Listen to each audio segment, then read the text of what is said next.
good people? You are now listening to another episode of At the Plate with Danny Foxworth. I am your humble narrator, Danny Foxworth, and once again, we're joined by an extremely special guest. And when I say extremely special, I mean that in all caps. This man right here, let me tell you about this guy.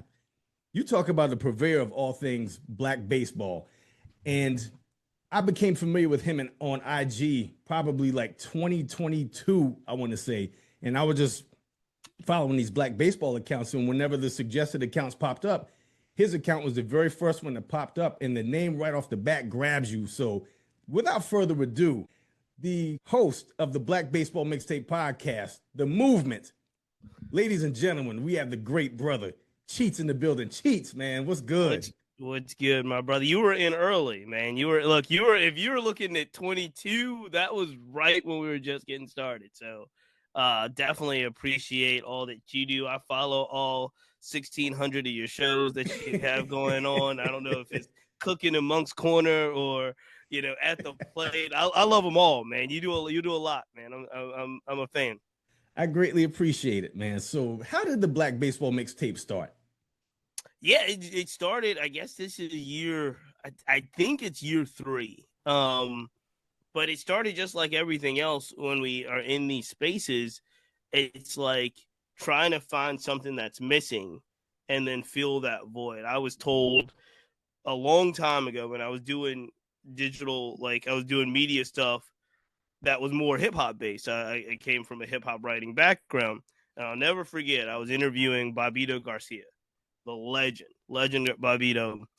And I asked him, like, how do you've made a career? Bobbito Garcia made a career off music, being a DJ, basketball, because he's a hooper, and like shoes, like journalist shoes, like he just all the things I love. Bobbito Garcia just made like a life and a career.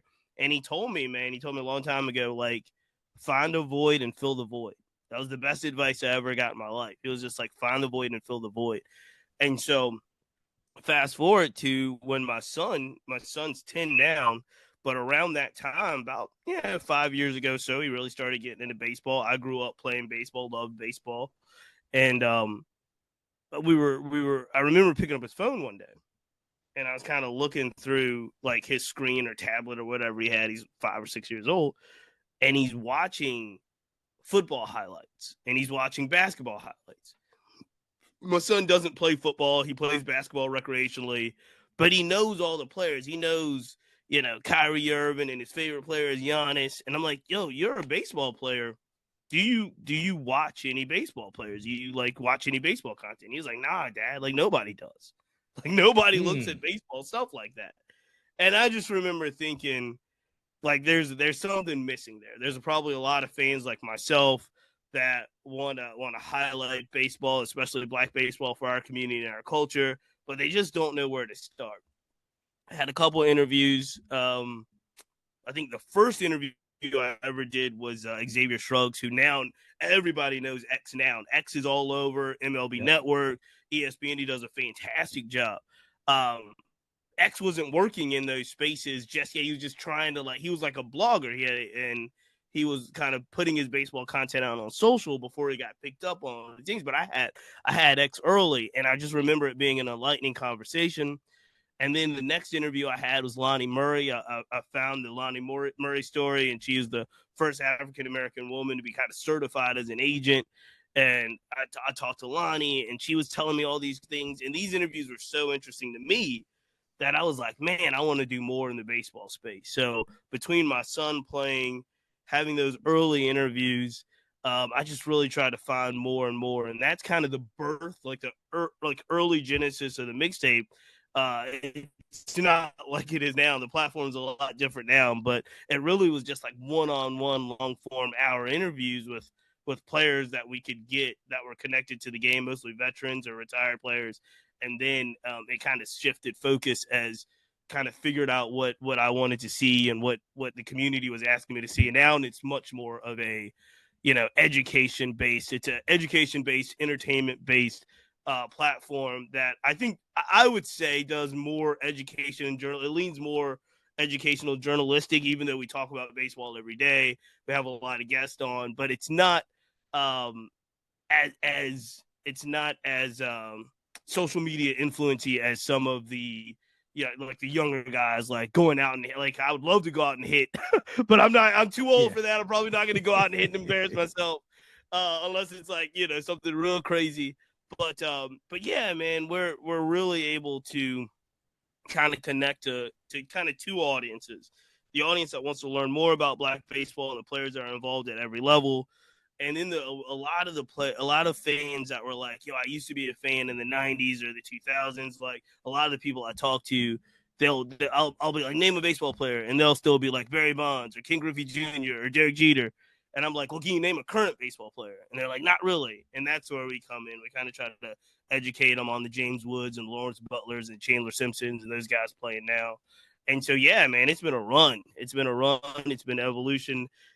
It's evolved a lot, but I could not be more pleased with where baseball is in the way that we present baseball to our community and the connections, because there's these wonderful organizations and wonderful people, man, doing it in Chicago and Atlanta and LA, and the world is so small that I'm starting to get, really comfortable plugged in with a lot of these places all over the country that are really just like highlighting the game in the right way. So I'm excited about it. Man, I'm super proud of you, because I remember how Black Baseball Mixtape started in 2022, and to see it grow at the level that it's grown. I mean, like, you are moving and shaking in this baseball world. It's like every time I see an IG post, you're at a different ballpark doing coverage and producing content. And I really like Doug, the concept that you introduced of playing catch when you were playing catch with the NASCAR pit crew guy. Yeah, I got one coming this week with Naomi Ryan. So she's the youngest woman. She's a Black woman, class of 26, and she's on the women's national baseball team. Wow. So I played catch with her last weekend, and that'll be coming out this week. But I will say this: I'm sure you get this a lot too. It was really funny because look, great ideas come from everywhere. And if you have a good idea, somebody's probably already thought of it. So I remember seeing an ESPN piece about a guy that would go to grave sites and play catch. Like it was like this like E60 story, and he would go to grave sites and play catch with people. And I remember it was just a really compelling story. And it's like, again, it's not the first person to have an idea of like, let's go out and play catch and do an interview type thing. Or if you're a basketball guy, like the college of basketball, Jay Billis walks the court and walks back with his interview. Mm-hmm. So, but it was really funny because now, as more people start to pay attention to kind of the new ideas that we're doing or ideas that we're doing, somebody anywhere will be like, yo, I had that idea. And I'm like, all right, great. So I laugh because Fro said we both are big hip hop fans. So it's like when it comes to like ideas, concepts, and biting, we want to be very authentic. But like in some way, I remember Pharrell was like, somebody makes a chair. It doesn't necessarily mean every chair that comes after it, I'm biting because they made a chair, right? So it's like, I laugh about it because I've gotten down more things in my inbox. It was, don't get me wrong, it was very well received. Rajah Cruz is just an amazing person. And I think he was like a perfect guest to have on the first episode of Let's Play Catch. And everybody should really hear his story. HBCU grad, a black man, young black man, really moving his way up, and he'll be in the top levels of NASCAR probably in the next couple of years. So it's a really great story. But I get, now it's crazy, man. When I get in my inbox, they'll be like, yo, I thought of that idea first. I'm like, all right. Like, I don't know what to do with that. Like, you know what I mean? Like, great. Like, right. I'd love to see yours too. But yeah, it's a great series. I think we got Naomi coming up. I'm working on the good brother, hopefully from Ashe Wrestling, Darius Lockhart. Like, I want to expand the catch situation past just baseball, but we always tie it back to baseball some way as well. I love that, man. Black Baseball Mixtape. Make sure y'all check that podcast out. And they do live streams every Monday and every Thursday. On Monday and Thursday, ideally, are our live stream days, but it's they're streaming everywhere too. Like the next day, you'll be able to get the podcast. And I'll have all of that included in the show notes. So make sure y'all pay attention to that. Now, let's take it back to the very beginning. So Richmond, Virginia, What was life like in Richmond, Virginia for young cheats? Man, well, see, okay, so Richmond is a region, right? It's the city, and the city's urban, and the urban core probably about I don't know what the percentage is of African Americans now, but it's a lot, right? Like the urban city of it. My parents moved me out to the burbs when I was 3, right? I'm the youngest of 3. They moved me out to the west end of Henrico, which is the burbs basically. About probably I would say about if you're in a car, I don't know, it takes you less than 10 minutes to get into the city where my grandmother lived and some other folks as well. But man, it was a great place to grow up. It was a great place to grow up. A lot of it, you could find anything you wanted in Richmond. It's just depending on where you look for it, right? So I've got older brothers, older siblings. All of us are into different things. They could find fashion and music and hip hop if they went to this pocket. They could find, spoken word and jazz clubs if you looked in this one. You could find suburban fraternity white guys going, white guys in that type of party lifestyle if you went to this thing. So I really pride myself on being someone that really was comfortable all over. Like I was comfortable. Like I said, I grew up playing baseball. Oftentimes, you're the only black guy on that team. So I've prided myself being comfortable in a lot of different situations.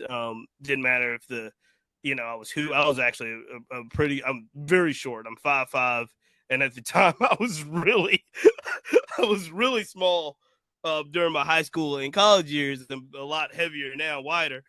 But I could hoop, so I would go. We would go. It would be nothing for me to go play baseball and be the only black guy on the field, and then I could go into any environment and go hooping, and you'd look around and you wouldn't see any white people anywhere around there. But that was just me. I was lucky. I had good older siblings that kind of took care of me in that way as well. Great parents that took care of me. And Richmond was a great place to grow up. And I was also pretty protected in the sense that there were pockets I technically don't remember as much of living through when Richmond was a high murder rate city. And it wasn't like Baltimore, but there were times where they had some years where they were a real high murder rate city. And, I was really shielded from all of that and got to see a lot of the good parts and stayed away from the bad parts in that sense. And, yeah, man, it was a great place to grow up. Right on. So what were your earliest baseball memories? I started playing when I was 6, and we played. They didn't have T-ball where I played. They had this thing called the Farm Division, and the Farm Division was 6 through 8.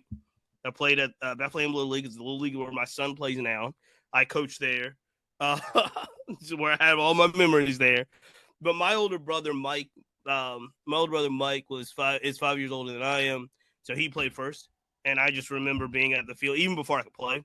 I was at the little league field all the time. He was playing games. I was playing cup ball or stick ball or hot box or whatever you play when you're not playing. You're not old enough to play. And as soon as I turned 6, man, I hit the ground running, and it was just a blast. I loved playing baseball all the time, and I wound up being a pretty good player. I was again completely undersized, so small, but I wound up playing little league and making my all-star teams and doing that stuff, and those are my earliest memories, and it's a little bit surreal now because my son's 10. He plays on the same field that I played with. The field looks a lot nicer now. They had a lot of upgrades. But it's cool, man. It's cool to be able to coach him on the field that you played at and have some of those really familiar memories in a league that's, for all case and points around the Richmond area, it's a very small little league. Not as talented as some of the other bigger leagues, but we went there because I played there, and it's a lot of fun. And that's really cool to see that full circle moment where you were playing there, you got your start, and then all of a sudden you're coaching your son at that same field. That's super dope, man. Yeah, it's dope, man. He's better than I am. He wins more than I did. He won a championship last year. We got upset in the playoffs this year, but he's played in 2 championship games in 4 years. Again, we don't we are 1-1 in the championship rounds of that, so I'm a little upset as the coach of those teams, but it is really cool. It's cool for him to be able to put that uniform on and kind of have a very similar and a very familiar experience. And it's fun. A lot of my friends now that I played with when we were all growing up, they'll come back to watch him play, and they'll just do it to see us and see the field. And they're like, man, we haven't been here in years, but it's fun, man. It's a great feeling. So what position did you play? Oh, second base until I got to high school, and then I wasn't good enough to play second base. We had some really good infielders, and I wound up playing outfield. And I was a hard worker, and I was undersized, and my heart was bigger than my talent, and I will say that. So I wound up earning a starting spot my senior year, starting in left field for a couple games. Our team wasn't that good, but it was it was just fun, man. There's so many things you look back on it and say, had you fully understood, and I don't think you ever do when you understand when you're older, but when you're living it, you think you're working really hard. You think you're doing all the right things. You think you're training and eating right, and you think you're doing as many reps as you could. And maybe it's just like now that you kind of see what it takes to be at the next level, because I watch a lot of young kids. We didn't work. We didn't work nearly as hard as we should have on our games. We didn't. And I don't think we might not have known. Like, we might have thought we did, but we might not have known. But I worked really hard, and I think I was a good player for my size, but I was slow. like I wouldn't have metrics out of anything. I wouldn't have had any plus anything. Like, if there was a heart measure, that was probably a good one. But other than that, yeah. So that was it. Right on. So the Baltimore Orioles. What was it about them that made you become an Orioles fan? Region. I think the region was the biggest thing, because so we lived in Virginia before the Nats. Like, I grew up in Richmond, and the Nats were still in the Expos. They weren't here, right? So the closest team to us were the Orioles. And I did love baseball. My parents knew that. And I remember my first professional baseball game was Memorial Stadium before Camden Yards was built. My parents took me to Memorial Stadium. Wow. And that was I remember, like, I was a big Griffey guy, and I got to go see Ken Griffey Jr. And it was just mesmerizing to go see those players. I guess I think the first trip I went to, my parents timed it, or my mom timed it, where it was like Oakland followed by the Mariners. So I got to see the Bash brothers, and then I got to see Griffey, and they're all playing the Mariners. But we were also, Home Team Sports had the television rights, and they had all the television rights in Richmond in Virginia. So we would watch Home Team Sports every day. Like, we would watch all the games and all the players, and it was just, the Orioles were good. Like, they weren't like world beaters, right? Like, they weren't winning the World Series, but they weren't bad. They weren't a bad team to root for. There's a lot of diversity on the team, which was important to my mom. Like, later in life, I understand why it was important to her. Then it wasn't as important to me as a younger person. I think it's much more important to me now. But the fact that we had players that, like, Mike Devereaux in center field and Jeffrey Hammonds we could root for, and they got Eric Davis, and I just remember them having just like Arthur Rose. They had black players that would that kept my mom engaged, and we were watching all the time. And I really. And then when they built Camden Yards is, to this day, one of my favorite places to watch a baseball game. Like, I take Cam goes to Camden Yards, my wife goes, and we really, really enjoy going to Baltimore, watching a game. And now that the Nationals come, I've kind of adopted them as my National League team, and we can go to Nats Park quite a bit. We go to, obviously, Camden Yards a lot. And then in Richmond, it's been a long minor league baseball town. So we've had the Braves when I was growing up, and now we have the Squirrels here for the last 15 years. So it's been great. But Baltimore was that was what we watched every day. And I still watch. This year's tough, but I still watch a lot of Orioles games. This year's tough. Yeah, I remember seeing a post on your IG when you had the crying Jordan face on the Oriole logo. I busted out laughing. Yeah, I mean, I'm going to be honest with you. So 3 years ago, we won 100 games, had the manager of the year. We'd get swept out of the first round of the playoffs. I was not upset. Like, we overachieved to win the division, get the 100 games. that last year was the year that I was really disappointed because we were back there. You know, we go through 162 games. We're back in the playoffs. We have the home, home field, if you will. And that one, getting swept out of that one, we didn't win a playoff game last year either. That one was tough, man. That was really, really rough. And then this year, a lot of high expectations. I predicted them to go to the World Series, and they just fell off a cliff. And nothing went right this year. And I don't think Hyde should have been fired, but you know, this was a really painful Oriole year. And, you know, everything that happened with Cedric, I was a big Mullins fan. I am a big Mullins fan. And just, you know, it's been a painful season. But I love the Orioles. You know, still watching, but it's tough. It's tough this year. Yeah, I hear you. And speaking of Richmond, I saw that the Squirrels are actually getting a new ballpark. Yes. Next year. So they'll start. It took about 15 years. The Squirrels have been here 15 years. It took all of 15 to really get a new stadium driven. This is probably the 6th or 7th attempt from the Squirrels. The Squirrels moved here 15 years ago with the promise of a new stadium, and we've never gotten it done, along with the city and the budgeting and so forth, where it was going to be location wise, and to the credit of everybody involved, which was city government, the Squirrels organization, city council, all these guys, ultimately over the last 2 years, really paced together a plan that will get us a new stadium. Major League Baseball had to get involved as well because they were basically saying, Major League Baseball told us, it's like, if we don't get a new stadium, we're losing the franchise.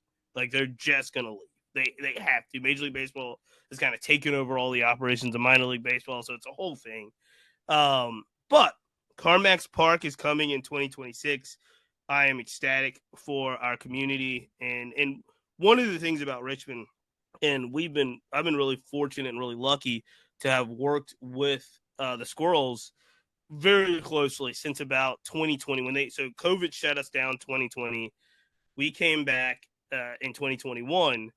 And since 2021 up until today, I've worked very closely with the Squirrels on community projects, diversity projects, outreach, and it's one of the things where it's Richmond is it's historic still. There's still a lot of de facto segregation, if you will, like. It's just the way that a lot of southern cities are. You're South Carolina and Charleston, Month Quarter. You probably understand this better than most. But it's not. It's not redlining as much as it's just kind of de facto segregation. So there's only a handful of things in our city that actually brings a large number of people together with a diverse audience that everybody feels comfortable. And the Squirrels are one of those things. And so we had such a difficult time with 2020 with COVID, George Floyd, a lot of civil unrest. We had a ton of Confederate statues all over Richmond, Virginia.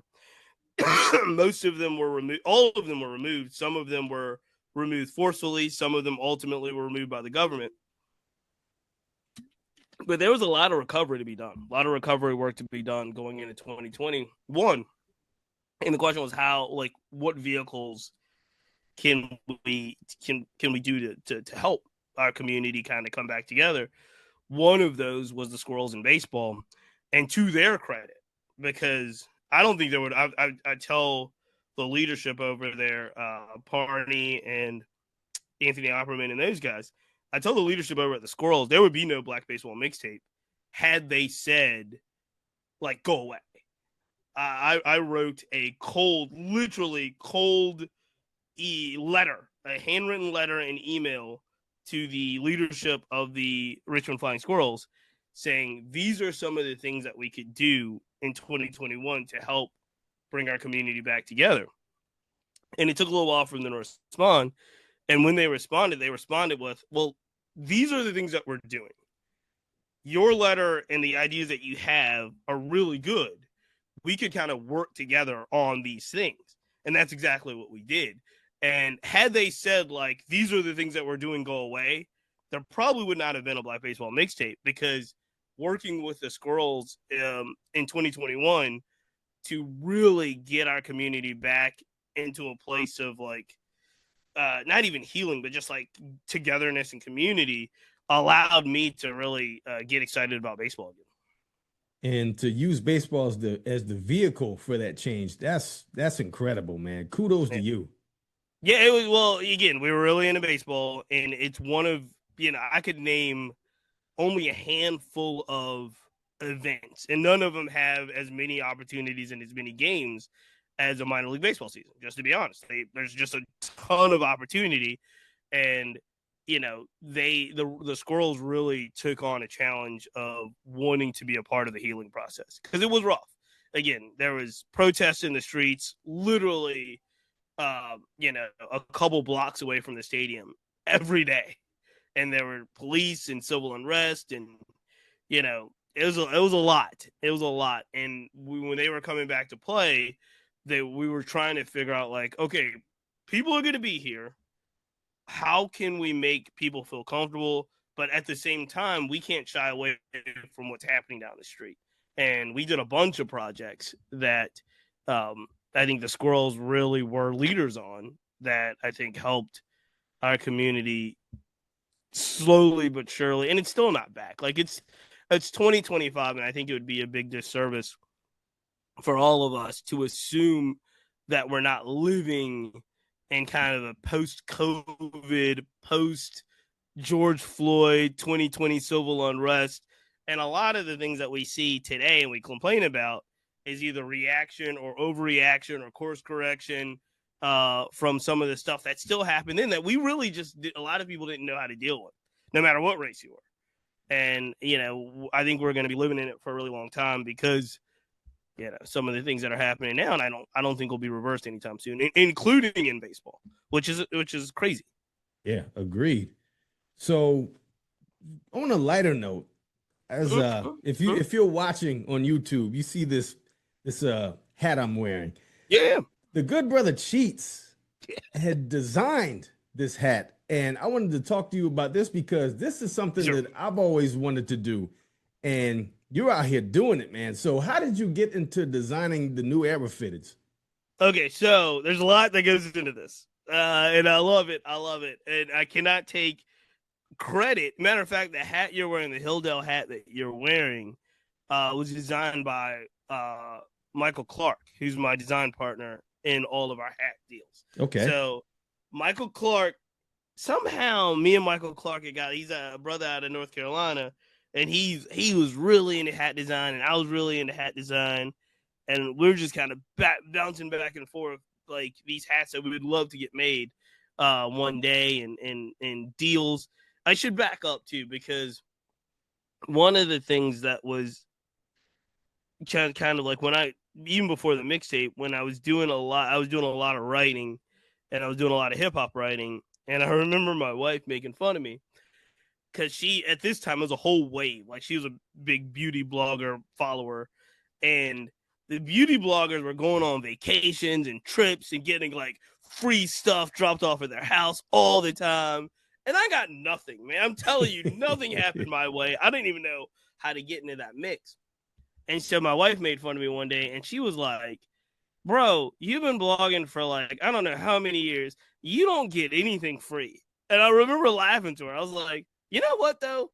I don't get anything free. Like, it does. Like, they don't send me shit. Like, I don't know how this works.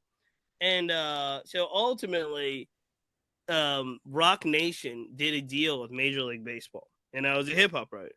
But Rock Nation did a deal with Major League Baseball.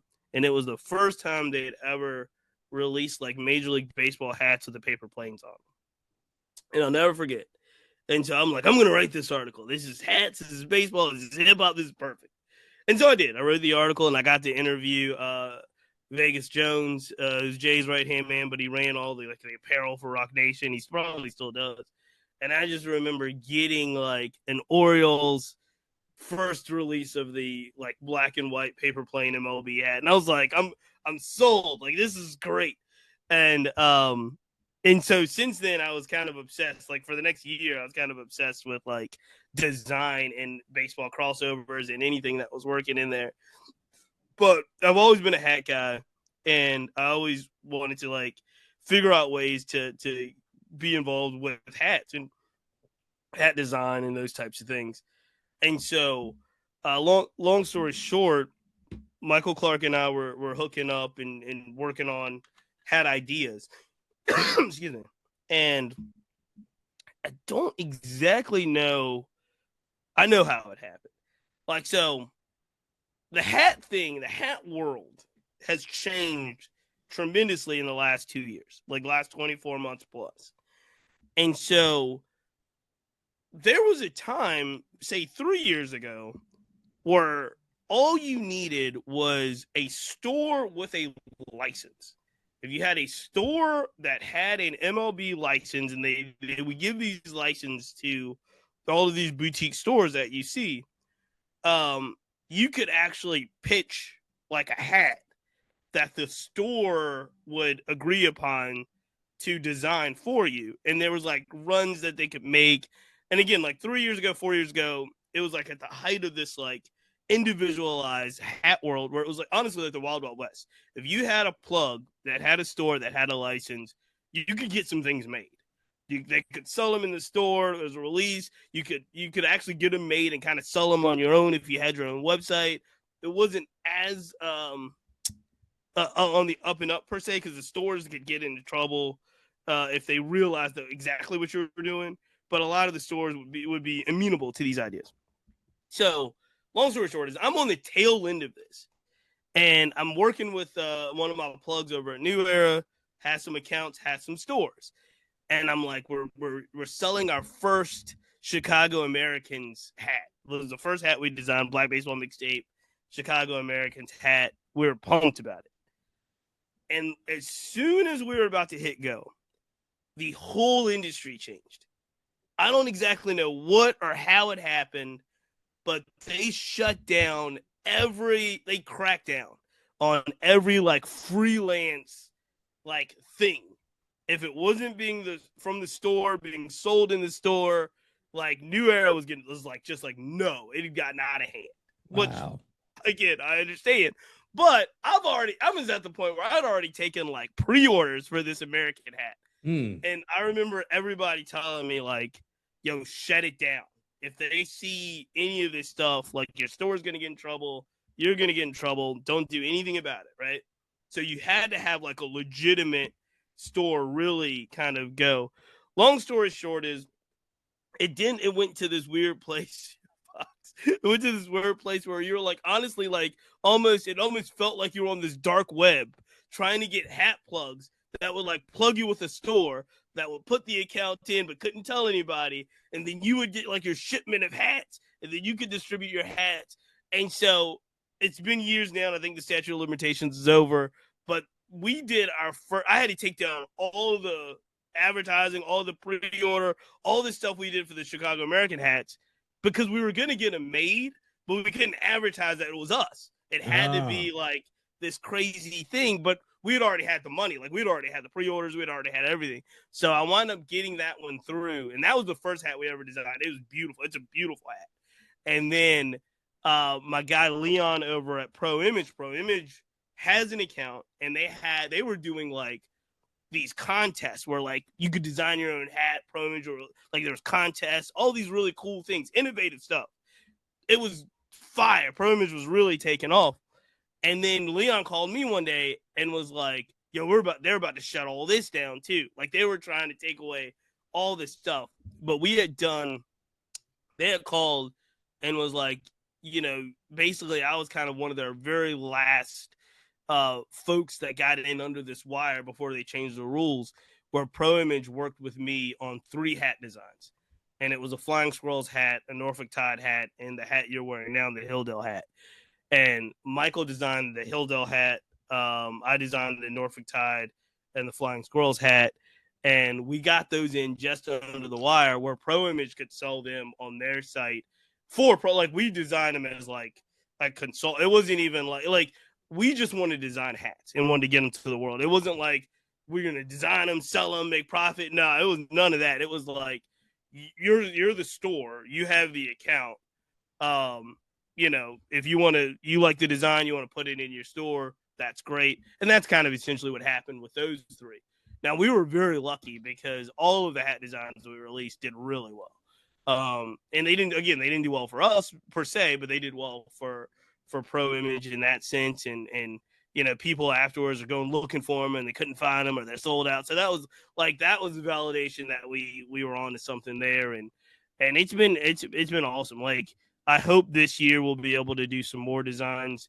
As soon as we kind of like a real, like, ideally we'd like to do a real collaboration with like a New Era type, like we can design our own hats for New Era, like some of the other brands are doing now. And that might be a ways to go, but yeah, man, we've been blessed. And I since I started the site, there's been a number of really cool things like that, like the hat design or being able to work on a project that I never thought I'd be able to work on or do some cool stuff. And for somebody that wears hats every day and all kinds of different types, to be able to see other people, it really tripped me out when I went to the Flying Squirrels game earlier this year, and there were people wearing the hat at the game, and that tripped me out because I was just like, yo, that's crazy. The guy had no idea. These guys had no idea who I was. They had no idea who designed the hat. They was just like a hat enthusiast that saw it and was like, yo, that's a great hat, and they bought it. So that was crazy. Man, that's awesome. And I'm glad I was able to get one of those hats before they cracked down on it. Yeah, they were gone crazy. You're like the Norfolk Todd one. I like them all. I really, when you're doing something, it's like Reasonable Doubt, right? The first album you do, you put your whole life into it. Then all the albums after that, it's like from period to period. But that first album, these four hats, the Chicago Americans hat, the Hillsdale hat, the Squirrels hat, and the Todd's hat, were like our first album, right? Like we were like, we know how many we got to do, and we put we really put our design chops into those. Love it. So now we're going to get into the 5-question segment. So the first and last question I ask every guest I have on here, questions 2 through 4 are 100% random. So question number 1. Okay. What were Cheat's go-to school lunch items? School lunch items? Yes. Chicken nuggets. Yeah, man, chicken nuggets is probably the best. I mean, everybody loves pizza. We had we would have the things where you have the Frito bags and put just like meat in the Frito bag, like at school. So yeah, that's. No, you're talking about growing up or now? Because it doesn't matter. Okay, those are my like school lunch days. Was like chicken nuggets, Frito bag. Like, yeah. Now, that's pretty much it though. Lunch. I like a good sandwich. Club sandwich is really good.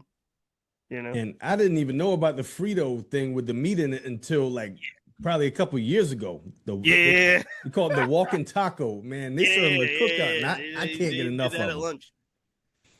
Question number 2. If James Brown played baseball, who would his MLB comp be?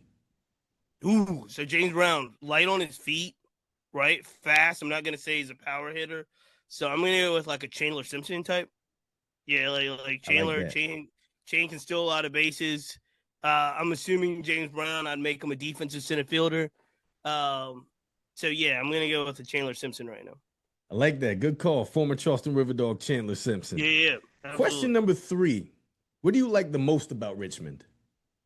About Richmond? Yes. I think we touched on it a little bit. It's the diversity, not just in people, but the diversity in like environments, which again, you can find anything you want in Richmond. If you want to go to a grimy underground hip hop show, you got that. If you want to go to the beautiful Virginia Museum of Fine Arts with this wonderful like outside garden-like atmosphere and drink wine on a Friday night, you can do that. If you want to go to a baseball game, you can do that.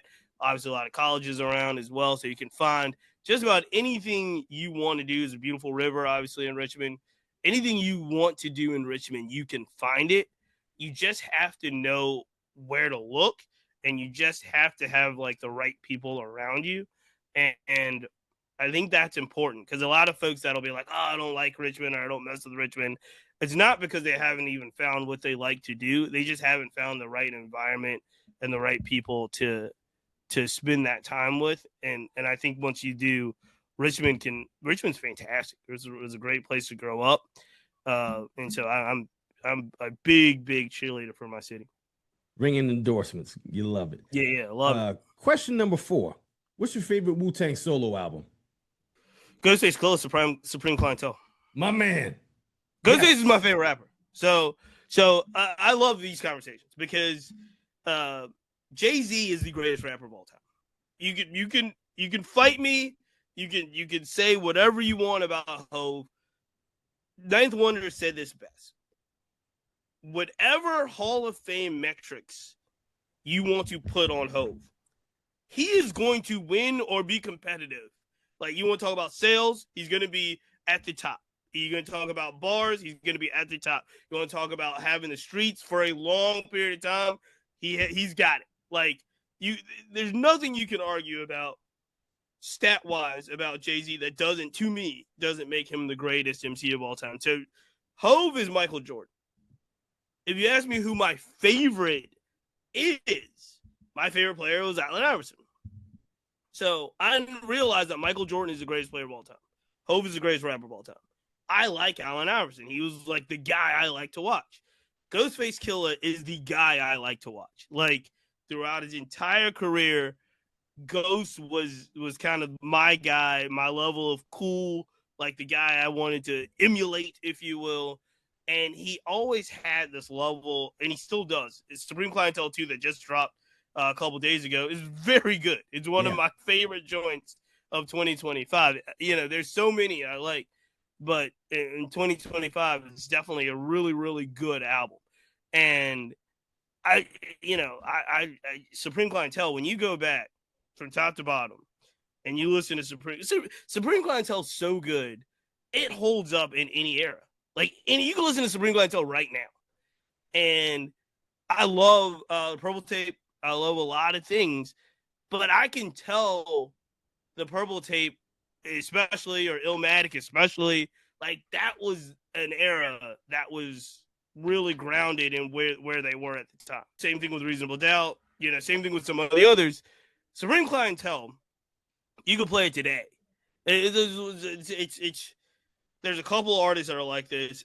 Outkast. If you listen to an Outkast album right now, like if you listen to Aquemini right now, it sounds like future. Like it could be today. Like, it holds up so well.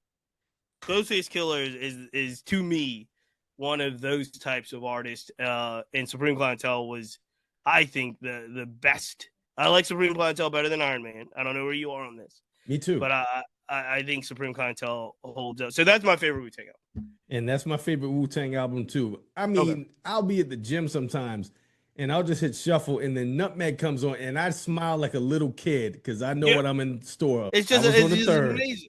Yeah. But again, you forget. Like, Ghost in his career and Ray and some of the others, you forget how consistently good they were or are. Yeah. And you just don't get runs like that in hip hop very much. That runs that just sound like, again, Supreme Clientele 2, really good album. I've run it back probably twice already. Yeah, me too. It's like, man, he's doesn't miss a beat. You know what I mean? And I think some of that is because the way Ghost rhymes, he just rhymes. Like, he doesn't. It's not like a whole. I mean, he can do it, but there's not a whole lot of deep meaning to a lot of some of the stuff. Right. And he'll say, he came out a couple years ago, was like, man, I'm just rhyming. Like, I don't like it works. Yeah. And I do. I think Ray in many ways has that ability, but Ray always puts a lot of meaning into certain things.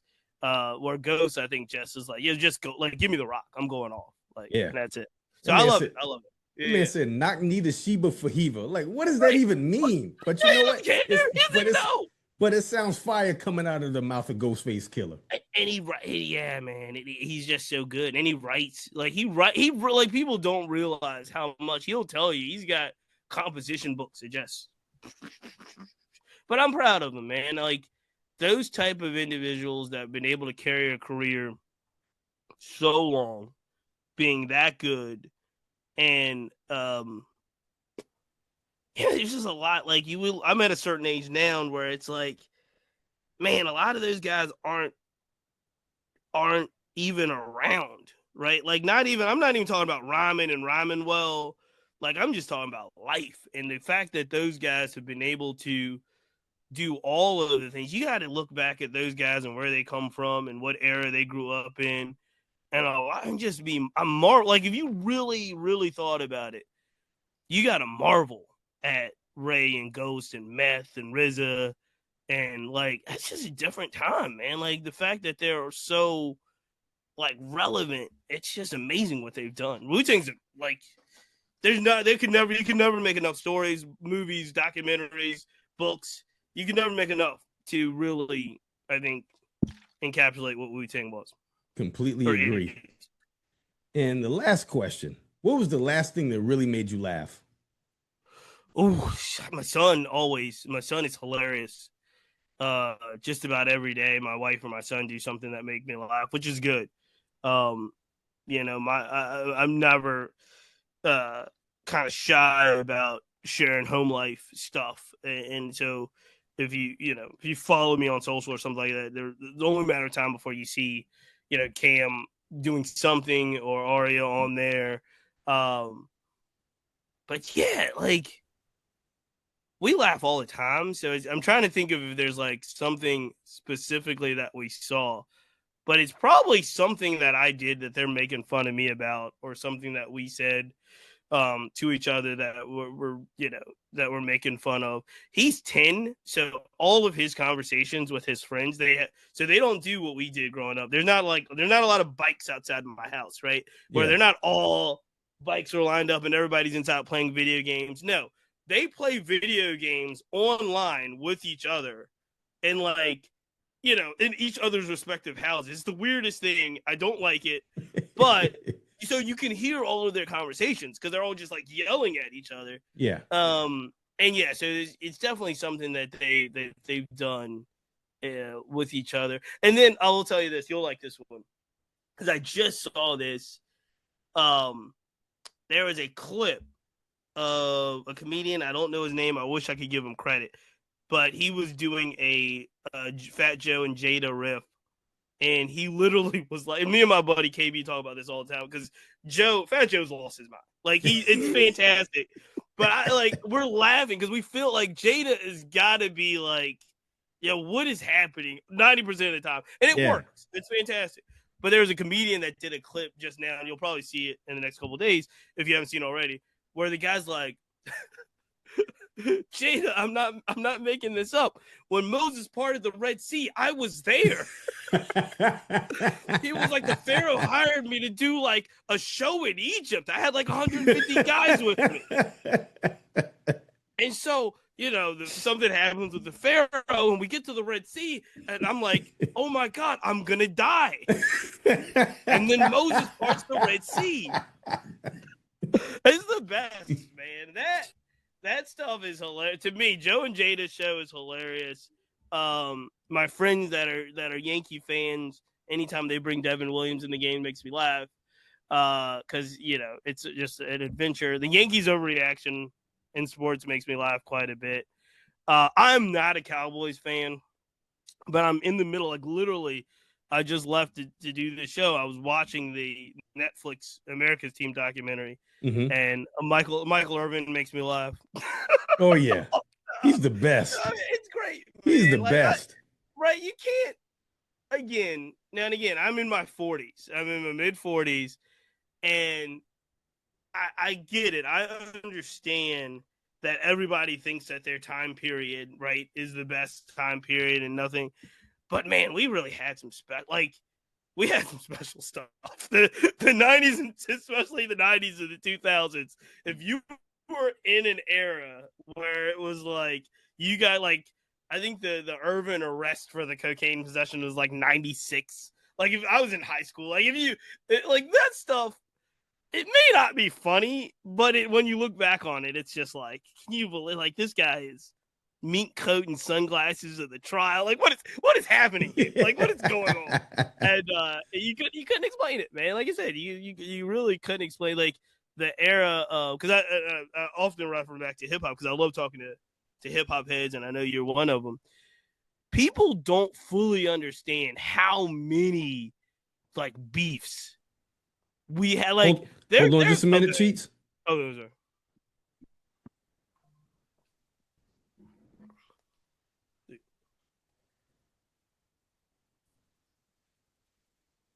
All right.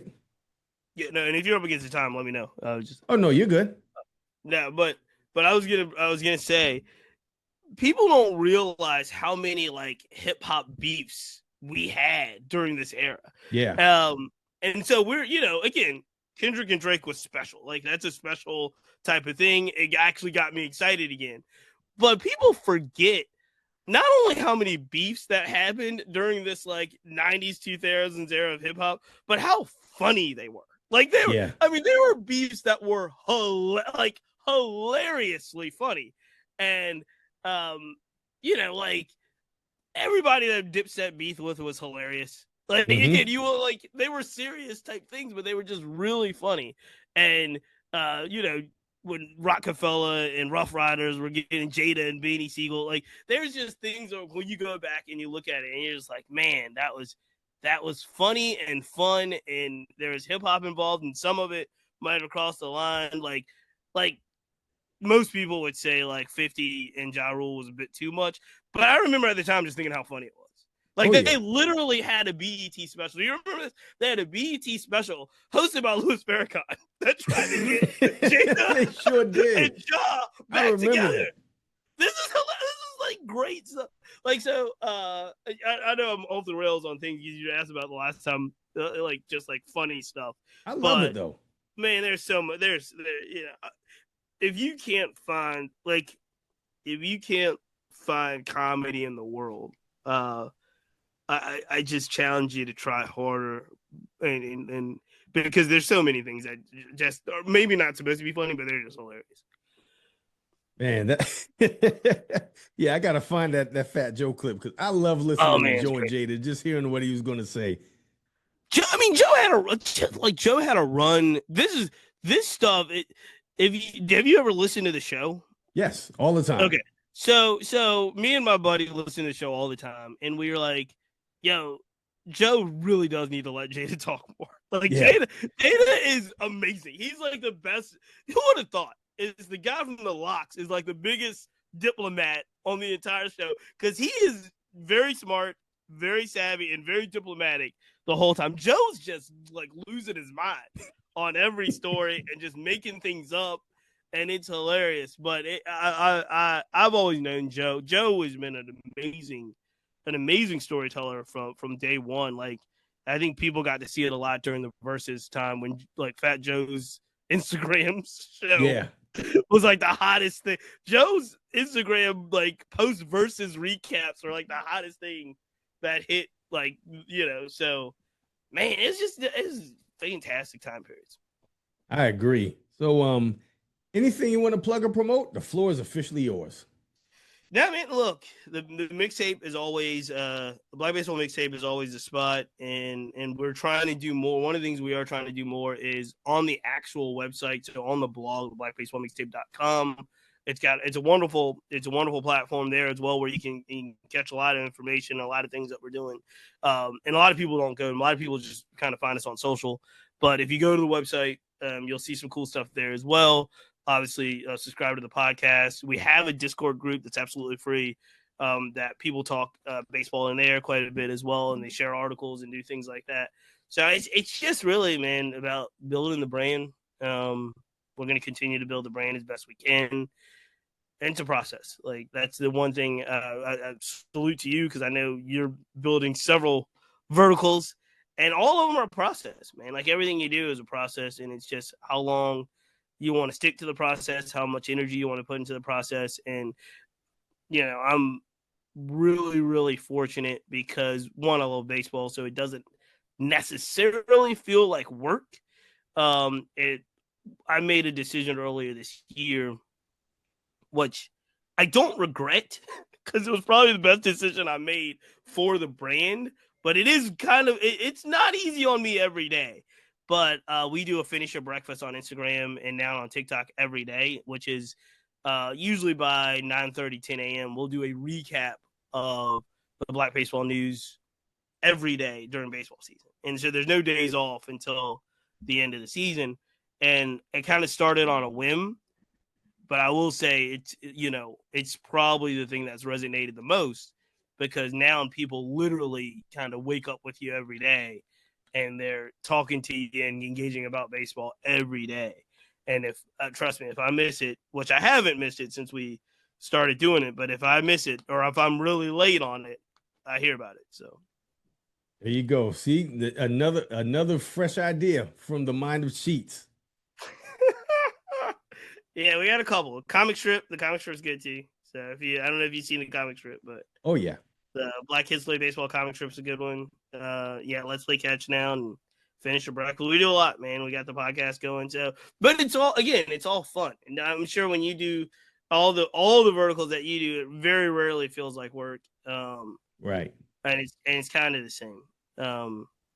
So, but no, all right. I know you got to go. But you put me on the spot, so I get to do one for you. What 2025? What albums are you listening to? I know you listen to a lot. Oh my gosh, the aforementioned Supreme Clientele 2. Of course, Let God Sort Them Out. Okay. Bruiser Wolf. He's probably my favorite rapper on the planet right now, if I'm being honest. Really? Yeah, I love Bruiser Wolf.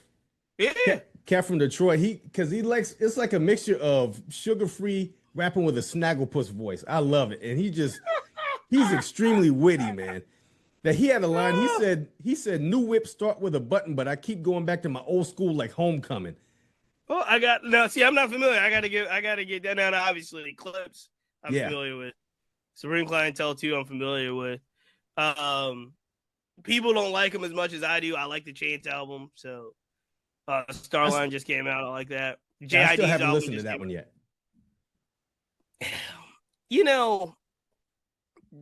I'm from soul loop samples, like the early Kanye.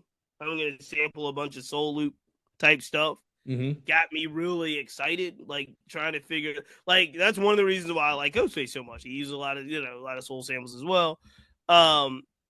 Chance can do that type of thing, especially production wise.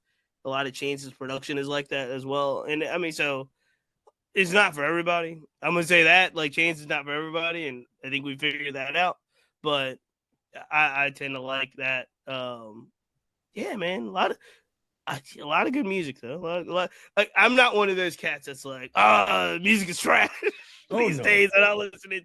I think there's a lot. I think there's good music out there. I think it's harder. I think it's harder to break through today. I miss those Source Magazine gatekeeper days. Definitely miss the blog era. The blog era was better, probably a little bit more democratic, but we've gone too far.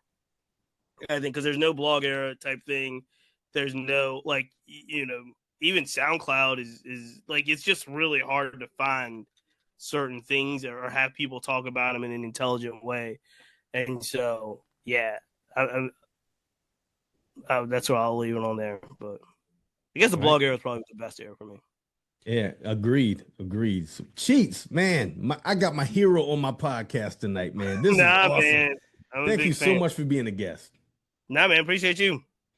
Man, and listeners, I appreciate you. Thank you for listening and thank you for watching. Make sure you keep on liking, download, and subscribe to At the Plate with Danny Foxworth. Subscribe to my YouTube channel. You can find me at Danny Foxworth 843. There you can find videos of every episode of this podcast, as well as Since We Last Spoke with Danny Foxworth, Growing Up Low Country with Liz and Danny, and my Candle podcast, The Wicked Good Time with Danny Foxworth.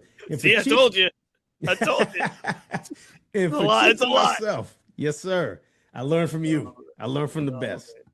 And this has been another episode of At the Plate with Danny Foxworth. And until next time, y'all be good. 3 strikes.